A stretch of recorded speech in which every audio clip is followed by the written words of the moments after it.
bairro de Santo Cristo. Quando se via alguém que dizia assim, o Bíblia, dizia assim, fica longe desse povo, que esse povo é do diabo. Era o que se dizia a respeito dos Bíblias. Mas era terreiros de macumba em cada esquina que você pudesse imaginar. O tempo foi passando, o Evangelho foi chegando, se impondo, trazendo uma novidade de vida para as pessoas. Esse bairro era cometido de muitas desgraças, muita morte, muito assalto. Esse bairro era horrível. Quando o Evangelho começou a chegar, as pessoas começaram a ver uma novidade.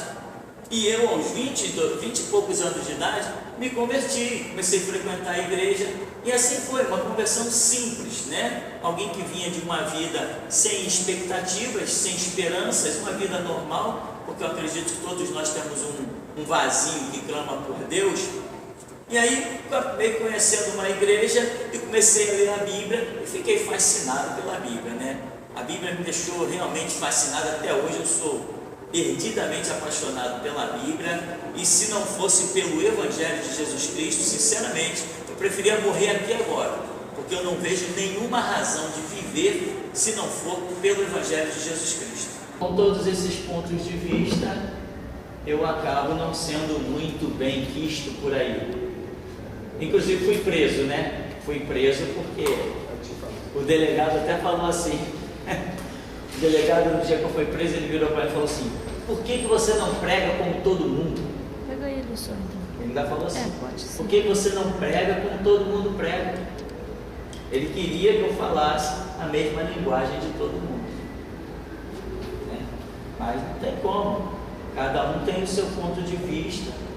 E hoje no Brasil existe uma mentalidade, porque tem muito espírita na política, no Congresso, no Senado, está cheio de espíritas, e eles estão criando leis e mais leis, exaustivamente criando leis, na tendência de exterminar qualquer opinião contrária. A doutrina do Evangelho, ela tem seus pontos, e se eu excluir os pontos de uma doutrina, ela não existe, ela simplesmente é uma filosofia de vida.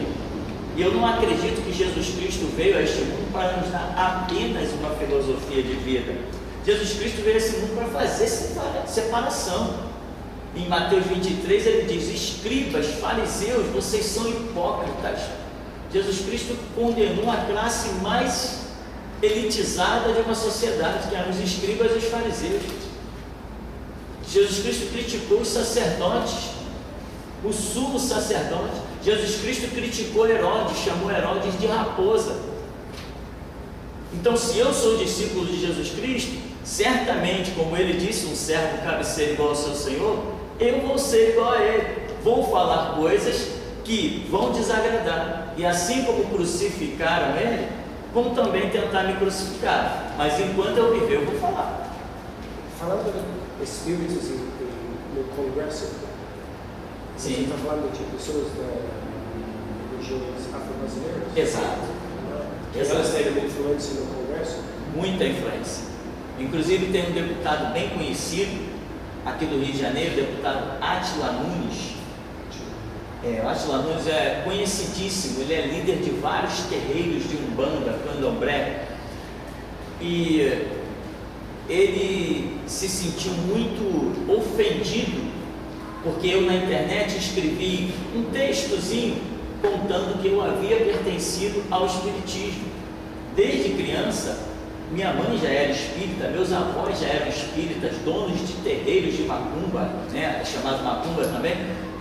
Só que quando eu cheguei aos 20 e poucos anos, eu me converti. Então eu contei um pedacinho da minha vida, desde o tempo que eu estava no espiritismo até o tempo da minha conversão. Coloquei isso lá na internet, como uma coisa assim, sem sentido, e ele foi e abriu vários processos contra mim, né? Inclusive tem processos que rolam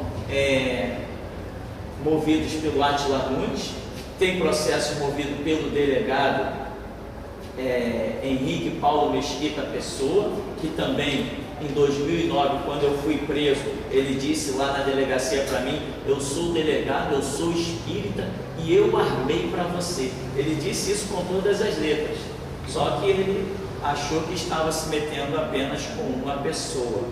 Eu não sou uma pessoa, eu represento uma igreja. E eu represento uma igreja de pessoas dispostas a morrer por uma causa. O povo que vem aqui a esse lugar, se você reparou a placa que está lá fora da igreja, está escrito assim: templo pós-prisão, ensinando a morrer por Cristo. Nosso objetivo aqui é morrer por Jesus Cristo. Nosso objetivo não é matar, não é ofender, não é se levantar contra ninguém. Não é esse nosso objetivo. Nós não pretendemos ter as nossas mãos manchadas de sangue. Agora, se preciso for, nós morreremos pela causa do Evangelho. Então lá fora está escrito: ensinando a morrer por Cristo. Quem se levantar contra mim, precisa...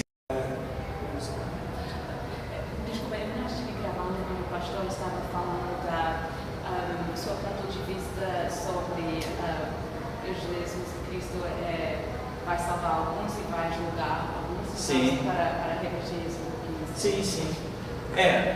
Uma das maneiras que nós temos de pregar a palavra é que desagrada muita gente, no sentido de que as pessoas estão acostumadas com o evangelho que diz assim: pregue a paz, pregue o amor. Não, a própria Bíblia diz que Deus é amor, mas é justiça também.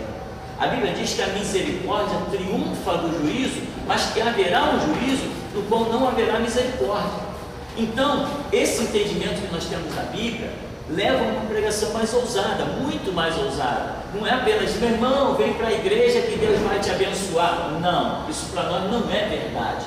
Vem para a igreja que Deus vai te mostrar a verdade. E se você não se corrigir, não viver uma vida de santidade, de dignidade, de respeito em sociedade, uma vida honrada, Deus vai acabar contigo.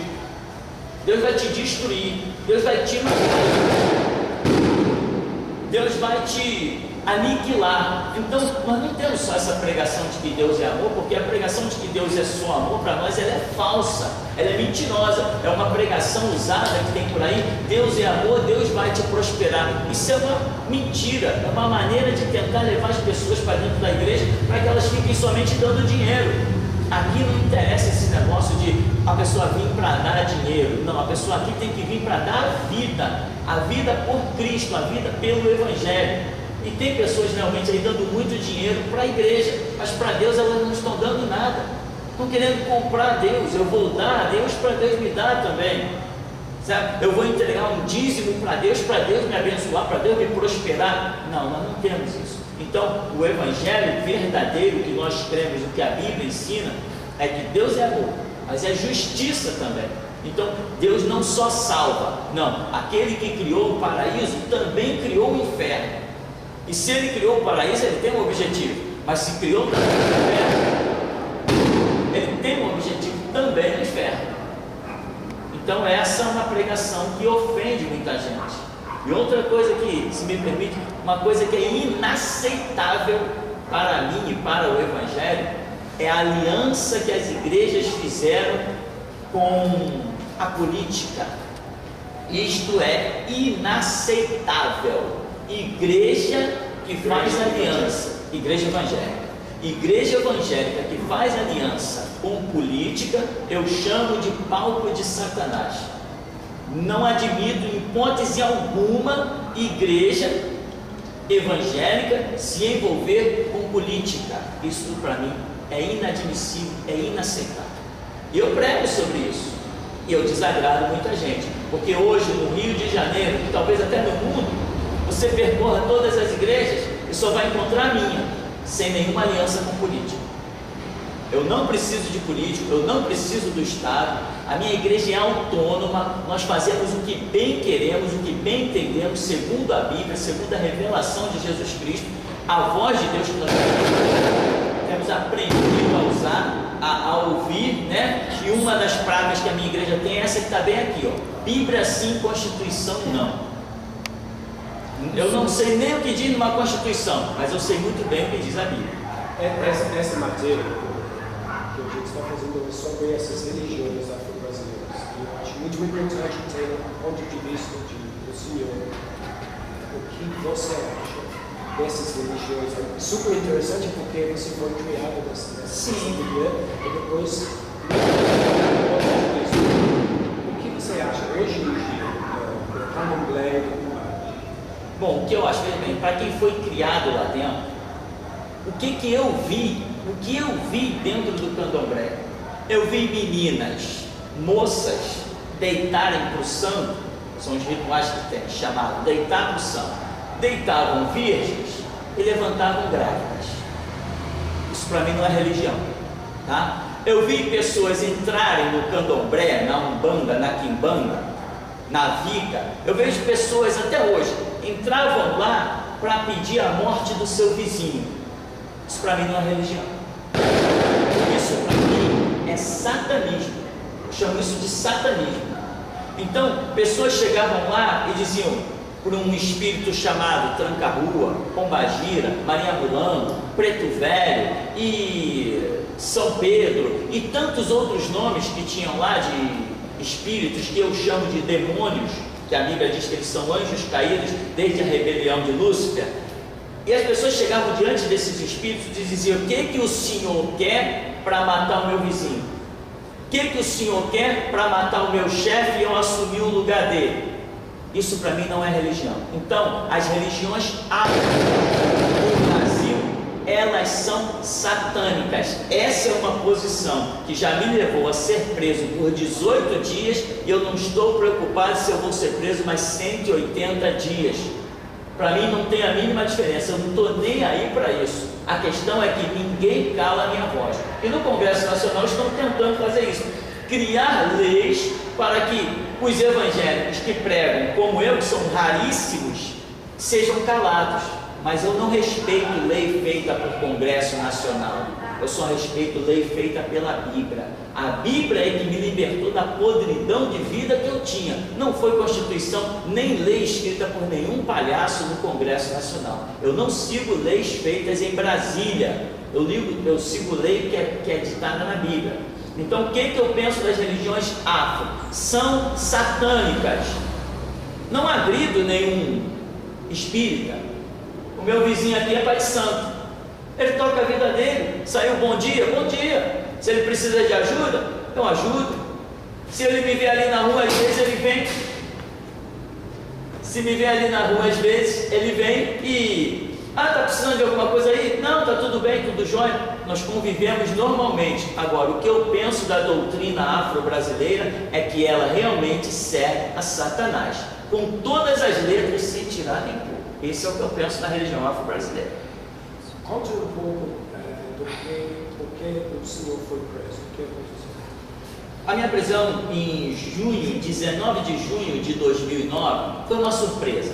Os policiais chegaram ali naquela porta e disseram: ó, pastor, desculpa aí, mas tem um mandato de prisão para o senhor. Eu falei: mandato de prisão? Por quê?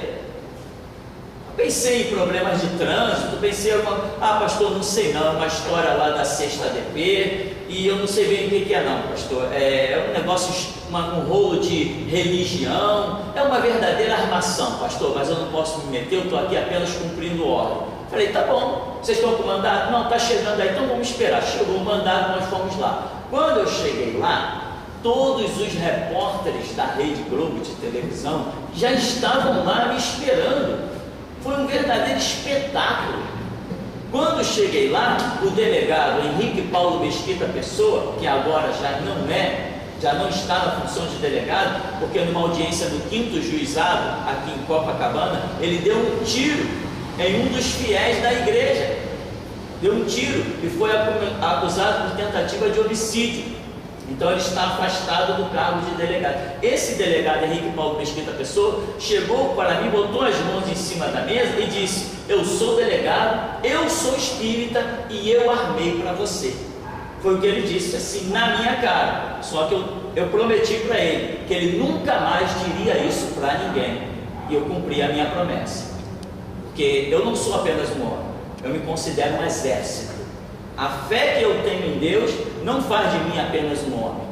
Eu conheço Deus. Eu não sou um pregador que, quem é Deus? Não, eu conheço Deus, eu ando com Deus. Então, eu não sou um homem, eu sou um exército. Eu prometi para ele que ele nunca mais diria isso para ninguém. E ele não diz isso para mais ninguém. Inclusive, nem delegado ele não é mais. Qual foi o processo contra o processo, quando eu cheguei lá... Qual é a lei? Você foi condenado? Pois é, uma lei que dizia racismo.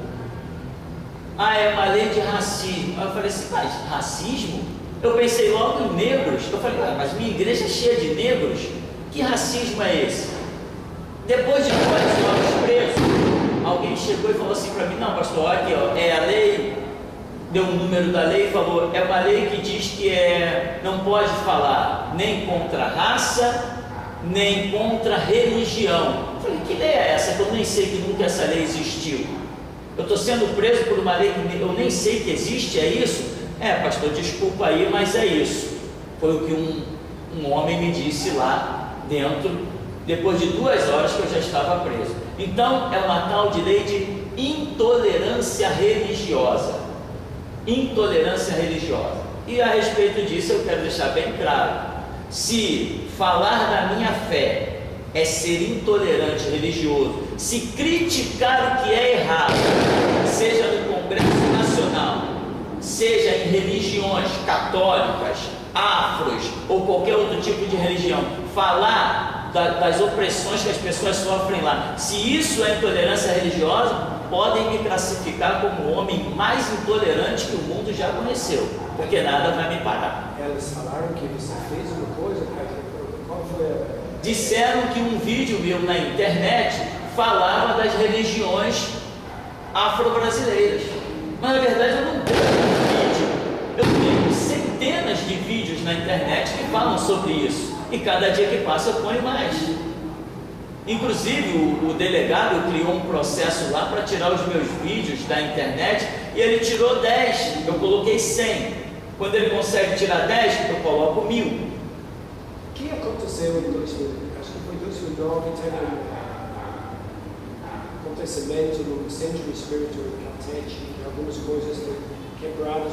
Se eu não me engano, foram alguns jovens dessa igreja. Exatamente. O que aconteceu? Foi verdade. O que aconteceu? Aquilo não tinha nada a ver com a igreja. 4 homens, na verdade, 3 homens e uma mulher, eles saíram daqui para ir para a praia, para a Zona Sul, para a praia do Flamengo, distribuir os folhetos. No meio do caminho, eles iam passando pelo bairro do Catete e viram uma fila. Viram essa fila? Aí começaram a distribuir folhetos nessa fila. Folhetos na igreja, folhetos que falam do Evangelho, folhetos simples, cópias da palavra de Deus. Aí, nisso, quando as pessoas da fila começaram a ler o folheto, viram que era o folheto evangélico, começou a provocar esses jovens. Vocês são crentes, né? Eu vou botar o nome de vocês debaixo do pé de tranca-rua. Quando vocês forem atravessar a rua, vocês vão morrer. Eu vou entregar o nome de vocês para ir evanjar. E começou aquela briga besta, sem sentido, quando os jovens olharam aquelas provocações e observaram que aquela fila estava na frente de um centro espírita, com uma plaquinha pequenininha lá em cima que eles não tinham reparado. E aí começou aquele bate-boca besta. Nisso, um dos jovens apertou a campainha do centro. Alguém abriu, ele foi, entrou e quebrou as imagens. Quebrou as imagens todas. Isso não tem nada a ver com a igreja, não faz parte da direção da igreja, foi um caso isolado, eles cumpriram pena, pagaram a pena que tinham que pagar, mas o deputado Átila Nunes e o delegado espírita Henrique Paulo Pescara não ficaram satisfeitos por eles terem apenas pagado uma pena alternativa de cesta básica e começaram a dizer em rádio e TV em entrevista que eu era responsável por aqueles jovens de quase 30 anos de idade, porque eu era o pai espiritual deles, então eu tinha que arcar com toda a situação, que eu era responsável por tudo. Tem pessoas que entram aqui na igreja que sequer um dia tiveram a oportunidade de me dar bom dia. Elas entram e saem e nem bom dia me deu. Eu não sou responsável por essas pessoas. Eu não tenho nenhuma responsabilidade por elas. E foi o que aconteceu com esses jovens. Então o delegado e o deputado não ficaram satisfeitos e começaram uma perseguição contra mim, até conseguirem mover um processo em que uma juíza, eu a chamo inclusive de juíza louca, juíza Maria Elisa Peixoto Lubanco, decretou a minha prisão. Mas essa mesma juíza incompetente, quando viu que a coisa não ia ficar tão simples, ela foi e decaiu na posição dela, disse que não tinha competência para julgar um caso religioso. Ora, mas ela mandou prender um pastor, um religioso. Só que na hora que ela se viu que a coisa realmente não ia ficar tão simples, como nada vai ficar tão simples. Eu não vim para negar a minha fé, eu vim para morrer por ela. E ela foi e voltou atrás, covardemente, disse que não tinha competência para julgar um caso religioso. Aí se afastou do caso. E o caso está rodando agora, vai agora para Brasília, né? Para o Supremo Tribunal. Isso desde 2009, nós já estamos em 2015 e até agora a questão não foi definida. E se eu puder empurrar isso, eu vou empurrar isso até para a ONU, o Tribunal de Haia. Eu vou lutar com isso até o fim. Não lutar no sentido de querer vencer, mas no lutar no sentido de tornar público. Porque aí fora as pessoas têm ideia de que o país, o Brasil, é democrático. Não, o Brasil não é democrático. O Brasil só é democrático quando ninguém fala certas verdades. Aí todas as nações são democráticas quando nós não falamos certas verdades. Mas quando nós falamos certas verdades, logo nós vemos que não vivemos democracia, nós vivemos a ditadura. Então essa é a realidade, foi a realidade do centro. Foi a realidade dos processos que eles tentaram me envolver, eu não tinha nada a ver com isso. Quando eu recebi a ligação que os jovens estavam presos, eram 2 horas da madrugada, eu acordei com o telefone tocando, e o repórter dizendo assim: o que você tem a falar sobre a prisão dos jovens? Eu falei: que jovens? Que prisão? Não, os jovens da sua igreja. Eu falei: meu amigo, você está ligando para minha casa, telefone fixo, 2 horas da manhã, eu acordei agora, não sei do que você está falando. Entendeu? E assim foi a história. Eles não se deram por vencidos que os jovens tivessem pagado apenas cestas básicas por ter quebrado imagem. Ninguém foi ofendido e o juiz reconheceu que não precisava de nenhuma medida mais ofensiva, né? Ninguém foi agredido, né? O que o senhor acha O senhor acha que o centro de candomblé da Umbanda, se existe aqui no Rio, o senhor acha que está ok que existe isso? Você acha que eles têm direito de existir nesses centros de estudo? Tem total direito. Você apoia? Apoio, mesmo que não concorde. Apoio com todas as minhas forças. Se alguém se levantar contra os espíritas para os oprimir, eu serei o primeiro defensor deles. O mundo é para todos, o sol nasce para todos, para justos e injustos. A Bíblia diz que a chuva desce sobre bons e sobre maus. Então, a hora que Deus quiser exterminar alguém, Ele vai exterminar. Então, eu defendo os católicos, mesmo discordando da doutrina católica. Eu defendo até os templos de Satanás, como existem em São Paulo. Se eles querem existir, se eles querem adorar o diabo, é direito deles, porque Deus nos deu o livre-arbítrio. Então, as religiões afro-brasileiras, eu abomino elas, mas com todas as minhas forças, eu defendo o direito deles serem espíritas e invocar o espírito de morto que eles quiserem e criar a doutrina deles que eles quiserem. Teve um homem que faleceu, chamado Chico Xavier. Chico Xavier, para mim, ele deixou centenas de livros escritos. Chico Xavier, para mim, foi um homem que, na sua ignorância, serviu ao diabo todos os dias da sua vida. Mas eu defendo o direito dele, em todos os tempos, de servir a quem ele quiser. Então, eu não concordo, doutrinariamente, não concordo. Mas me levantar contra eles para exterminar ou para abatê-los, não, isso eu não admito. Eu não aceito isso. Livre-arbítrio. Se eles querem seguir aquilo, eles sigam. Como um dia eu segui, hoje não sigo mais. Hoje sou evangélico? Perfeito. Se alguém me provar que o evangelho está errado, eu vou mudar de opinião, porque eu quero a verdade. Então eu defendo o direito dos afro-brasileiros de estarem em território nacional, desde que eles não se levantem como os muçulmanos, que estão assassinando pessoas incontavelmente no mundo todo. Basta dizer que não é discípulo do islamismo, vira um alvo dos muçulmanos. Não, isso aí a gente não pode aceitar. Isso é nocivo à sociedade.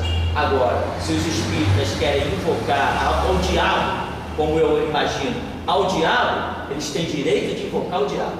E essa liberdade tem que ser dada a eles e não pode ser tirada, desde que eles não peguem armas para matar o seu semelhante. É o que eu penso. Então, o senhor condenaria os ataques de vários desses centros falam que foram esposos de comunidades? Condeno totalmente. Isso foi verdade. Que eu moro aqui no Rio de Janeiro. Se tem notícia que eu não conheço, é notícia do meio evangélico. Eu sou pastor desde os 28 anos de idade. Tudo chega a mim. Conheço gente de tudo que é lugar, de tudo que é igreja que se possa imaginar. Então veja, realmente aconteceu isto. Isso aconteceu. Um pastor que esteve até preso há pouco tempo, saiu agora recentemente, esteve preso acusado de estupro, pedofilia e uma série de coisas. Ele realmente induziu pessoas a expulsarem das comunidades pessoas de outras religiões. Inadmissível, inaceitável isso. Isso não é comportamento de cristão, não é isso que a Bíblia ensina, não é isso que Jesus Cristo ensina. Se uma pessoa mora aqui na comunidade, por mais influência que eu tenha nesta comunidade, eu não posso tirar o direito de uma pessoa que professe outra religião de ser o meu vizinho. Eu não tenho esse direito. Dado por Deus, esse direito não existe. Então isso para mim não é cristianismo, isso é marginalidade. Então, de modo algum, eu vou concordar com uma coisa dessa. Isso é horrendo. Ok. No Brasil, aqui no Brasil se viu muito crescimento das igrejas evangélicas. Impressionante. Sim. Por que cresceu? Na verdade, o Evangelho, houve um tempo que ele cresceu. Hoje, quem diz assim, hoje temos no Brasil 40 milhões de evangélicos. Quem está dizendo isso não sabe o que é evangelho. É o censo. O censo não conhece Bíblia. O censo não conhece o Novo Testamento. O censo não conhece uma página da Bíblia. Então, quando o censo diz que somos 40 milhões de evangélicos, eu digo assim, o censo está equivocado. Porque o que menos tem no Brasil hoje são evangélicos. As igrejas estão completamente profanadas e corrompidas, não estão vivendo o Evangelho. As pessoas estão adentrando dentro da igreja para conquistar coisas fundamentadas em ilusões que pastores estão passando para elas. Elas não estão dispostas a morrer por Jesus Cristo, como a Bíblia nos ensina. Se Ele morreu por nós, nós temos que morrer por Ele, viver a doutrina dEle, renunciar. Isso não está acontecendo de forma alguma. Então esse crescimento evangélico é falso. Não é evangélico que está crescendo movimentos rotulados de igreja. Por exemplo, o que lidera a contagem do censo sobre o crescimento dos evangélicos é a Igreja Universal do Reino de Deus. Como? A Igreja Universal do Reino de Deus não é evangélica. Eles não se fundamentam em nenhuma página da Bíblia. As pessoas chegam lá, eles dão uma rosa para a pessoa levar para casa, dão uma pedra que mentem dizendo que veio do Rio Jordão, dão 1 litro de água dizendo que veio das margens de Israel. Isso não é evangelho, isso não é igreja evangélica. Então, isso que a mídia divulga é completamente falso. Não existe crescimento do evangelho no Rio de Janeiro, no Brasil, nem no mundo, não existe. Hoje nós conhecemos pessoas que estão fumando maconha, cheirando cocaína, vivendo na prostituição, cheios de amantes, e que nada mais passam do que membros de certas igrejas. Isso é evangélico? Isso não é evangélico. Então o censo é que diz, o Brasil, o evangelho cresceu muito no Brasil.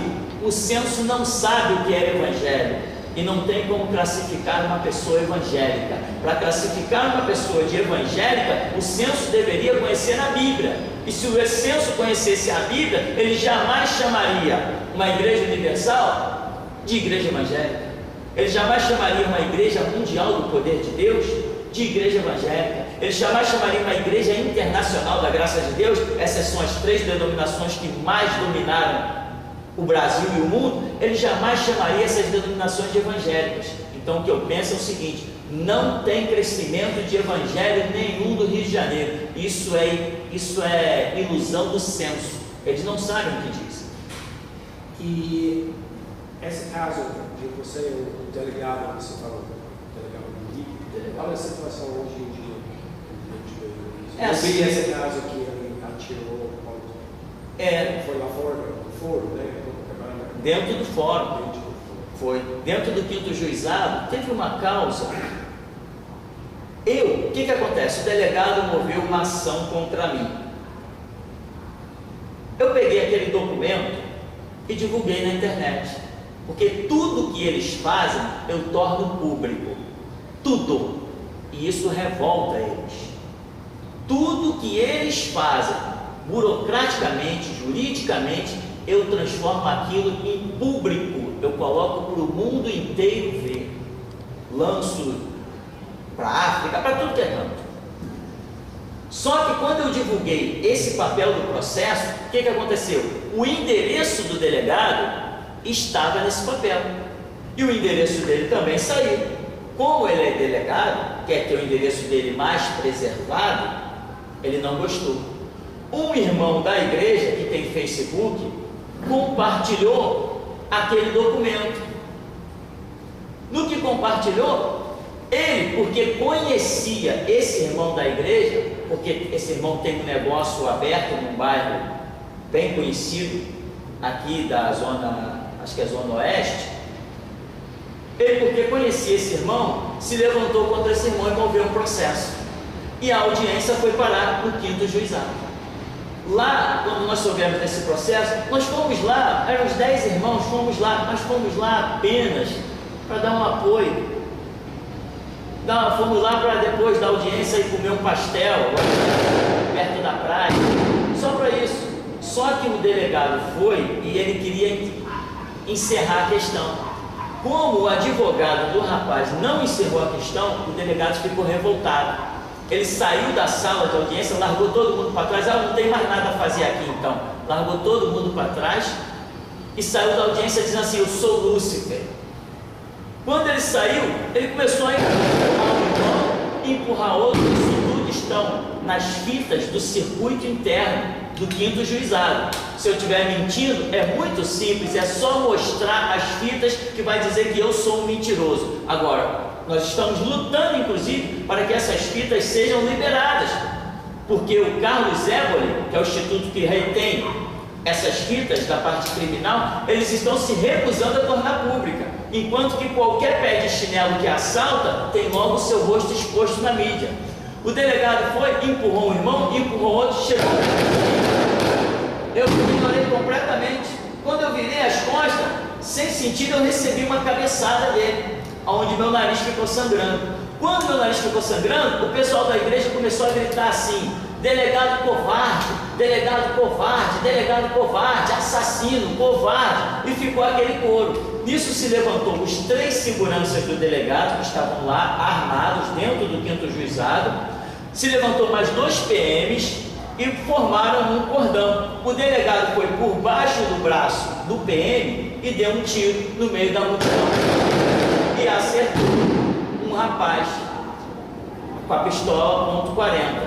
Então ele foi preso, em flagrante, tentativa de homicídio, e a doutora Santoro, da 12ª DP, disse que ele teve a intenção de matar, ele atirou em direção à vítima. Isso está na internet, o depoimento dela. Depois desse episódio, o delegado não ficou preso.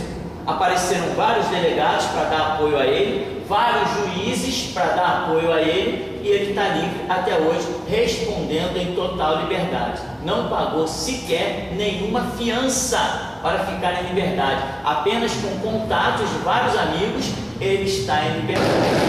Então, esse foi o episódio lá do 5º juizado. Agora, com relação a mim, desde 2009, o processo continua rolando até hoje. O senhor estava falando que processo começou, o senhor estava divulgando alguns vídeos falando das religiões afro-brasileiras. Isso. Condenando, falando o quê? Falando porque a Bíblia tem várias passagens bíblicas que diz, por exemplo, não invocarás o espírito dos mortos. É uma passagem bíblica. E isso é uma regra das religiões afros, essa invocação de espírito dos mortos. Mas a parte do que eles fazem, eu estava falando de textos bíblicos. Não invocarás o espírito dos mortos, não adorarás imagens de escultura, né? Não oferecerás culto aos mortos, e uma série de passagens bíblicas que falam dessas doutrinas que vão de choque ao espiritismo e até ao catolicismo. Eu estava com um vídeo falando sobre isso. Na verdade, não um vídeo, já tinham muitos vídeos que já tinham lá 10 anos, 15 anos, vídeos muito antigos. Mas como agora tem um movimento político visando calar toda a opinião contrária às religiões afro-brasileiras, o deputado e o delegado se levantaram contra mim por causa desses vídeos. E o que eu acho engraçado é o seguinte: eles abriram um processo porque o vídeo estava lá. O vídeo continua lá do mesmo jeito. O vídeo continua do mesmo jeito. E digo mais, se eles tirarem o vídeo de lá, eu vou botar novamente. Não vai sair de lá. Quando eu ponho um trabalho na internet, é para ficar. Eu tenho correspondentes na África, na Espanha, e eu passo para eles. Eles colocam no provedor de lá. O Brasil não consegue nem mexer, não consegue nem chegar perto. Eu estou dizendo, não adianta tentar tirar os meus vídeos, eles vão continuar lá. Se a Bíblia, o que está escrito na Bíblia, essa ponte que essas religiões fazem, por que o senhor acha que elas têm direito de existir? Se o senhor falou que a Bíblia é sim constituição, né? Sim. A Bíblia é esta ponte dessas religiões afro-brasileiras. Está falando, está escrito na Bíblia que elas fazem coisas que você não deveria fazer. Mesmo assim, você defende o direito deles para existir? Defendo o direito deles a existir, ainda que a Bíblia os condene, porque Deus nos deu o livre-arbítrio. Então Deus nos permite, já que Ele nos deu o livre-arbítrio, até andar em erro. Um dia, a Bíblia diz, Deus trará toda a obra a juízo. Todos comparecerão perante o trono branco, e todo joelho se dobrará e toda língua confessará que Jesus Cristo é o Senhor. Então, se Deus os quisesse matar, Ele tem poder, Ele vai e mata. Se Ele está dando a eles o livre-arbítrio, e tem que dar, porque eu estava na mesma prática, hoje estou em outra. Quem sabe não vai chegar o dia deles de reconhecer que estão numa doutrina errada e vão se voltar para a verdadeira, como aconteceu comigo, e não só comigo, porque aqui na congregação nós temos professores de magia negra. Pessoas que eram professores de magia negra se converteram aqui nesse ministério. Então veja, a Bíblia os condena, mas a Bíblia não diz que eu tenho que exterminá-los. A Bíblia os condena, mas a Bíblia não diz que eu tenho que matá-los. A Bíblia não diz que eu tenho que empurrá-los, que eu tenho que agredi-los, que eu tenho que afrontá-los. Ao contrário, se eles fossem meus inimigos, a Bíblia ainda diz assim: orai pelos que nos perseguem, orai pelos nossos adversários, orai pelos nossos inimigos. Então, a igreja verdadeira não tem direito a se levantar contra e provocar o extermínio de uma opinião contrária. Não, no mundo sempre tivemos opiniões a favor e contrárias, e vai ser assim até o final da era da humanidade. Isso não vai mudar nunca. Então eu defendo, eles têm direito de existir, ainda que a Bíblia condene as suas práticas. Quase uma guerra espiritual. Sim, parece. Mas realmente aqui... Uma guerra espiritual para a alma dos brasileiros. Sim, principalmente aqui no Rio de Janeiro. Mas essa guerra, ela não estava existindo. Essa guerra foi fomentada, essa guerra foi acrescentada devido a uma emissora que nós temos aqui no Brasil, chamada Rede Globo. A Rede Globo, ela é uma grande defensora da doutrina homossexual, que o Evangelho não concorda, e da doutrina espírita, que o Evangelho também não concorda. Mas nós sempre vivemos tranquilos. Todo mundo sempre viveu bem, só que a Rede Globo começou a apoiar vários movimentos na tentativa de fazer calar o ponto de vista dos evangélicos. Alguns evangélicos começaram a se sentir muito ofendidos, e aí que começou depredação de centro, que aconteceu em várias situações da Zona Oeste aqui do Rio, começou confrontos, brigas no meio da rua, começou vários problemas, foram dezenas e dezenas de problemas, mas eu, pastor Tupinani, eu culpo a Rede Globo por esta guerra. Se a Rede Globo não tivesse feito toda esta guerra, a sociedade do Rio de Janeiro estava vivendo tranquila, em paz. Mas começou, não, os evangélicos não querem aceitar o homossexual. Aí começaram a ofender pela televisão os evangélicos. Na primeira oportunidade que uma pessoa menos equilibrada tem, ela começa a querer expressar a sua ira e a sua raiva. Não é comigo eles podem dizer o que eles bem quiserem. Eu não me sentirei ofendido se alguém disser qualquer coisa que queiram dizer a meu respeito. É livre, fale à vontade, porque se tem uma coisa que eu não temo, é a mentira e o mal. A minha única preocupação é se a verdade da minha vida for uma mentira, aí eu tenho com o que me preocupar. Mas se a verdade da minha vida é verdade absoluta, eu costumo pensar da seguinte maneira: ninguém com uma mentira consegue destruir uma verdade. Ninguém consegue destruir uma verdade com uma mentira, isso é impossível. A verdade, ela autoexiste por si mesma.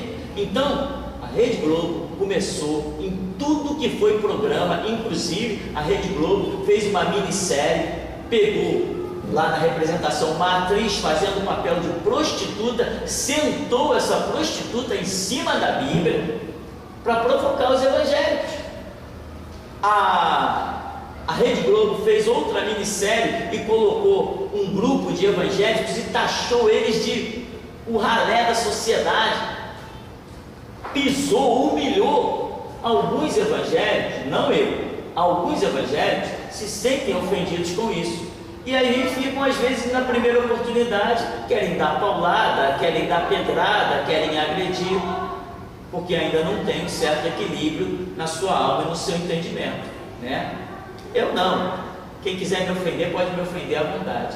Então eu culpo a Rede Globo. A Rede Globo é culpada dessa guerra que hoje o Rio de Janeiro enfrenta. Essa guerra espiritual, o internet é muito importante, né? A internet nos dá a oportunidade de nos expressar. O senhor quer ver uma coisa? Em 2009, isso foi uma covardia muito grande. Em 2009, quando eu fui preso por 2 delegados. Uma mulher chamada Ellen Sardenberg, que coordenava os crimes de informática, e o outro, o delegado Henrique Paulo Mesquita Pessoa. Quando eu fui preso, eu falei assim para o pessoal que ficou aqui fora: gravem todas as entrevistas, gravem tudo que sair no jornal, anotem tudo. Quando eu sair da cadeia, eu vou ver isso. Resultado: quando eu saí da cadeia, o que eu vi? Enquanto eu estava preso, Ellen Sardenberg e Henrique Paulo Mesquita Pessoa deram entrevista para o SBT, para a Rede Globo, para a Rádio Globo, para a Band News. Eles deram entrevista para tudo que foi canal, dizendo: esse cara aí é um criminoso, é um marginal da internet, ele é um delinquente, me denigriram a todo custo. Tá bom. Quando eu saí da prisão, não apareceu um rádiozinho de esquina, uma rádio comunitária para chegar e dizer assim: pastor Tupinani, vem cá, você foi o cara preso, o que você tem a dizer? Ninguém.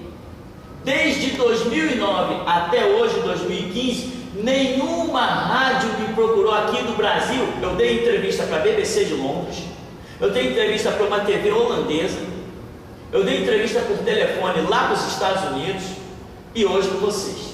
Mas aqui no Brasil, nenhuma rádio, nenhuma TV me procurou para me expressar uma única opinião. Então, aí está a importância da internet, que hoje qualquer um pode ter acesso. E quando eu saí da prisão, depois de 18 dias, que eu fui para a internet e soltei toda a bomba da verdade, isso deixou muita gente revoltada. E hoje eles têm uma luta ferrenha contra mim. Delegados, Rede Globo, né? afro-brasileiros, eles têm uma luta contra mim. Por quê? Porque eu fui para a internet e expus toda a verdade. Nesse sentido é que a internet se tornou preciosíssima, em que a mídia hoje, televisão e rádio, pode não te dar liberdade de falar, mas você tem liberdade muito maior que a internet. Quem tem acesso à internet não precisa de Rádio Globo, Rede Globo, não precisa de canal de televisão. Porque você põe um vídeo na internet, daqui a pouco ele está com 500 mil, 1 milhão de acessos. Enquanto que quando você fala nas televisões locais, quem viu, viu, quem não viu, não vê mais. Então a internet é realmente, no caso do meu ministério, importante para que nós possamos nos expressar, já que ninguém nos dá essa liberdade. Ótimo, é isso. Tá bom. Muito obrigado, pastor. Nada.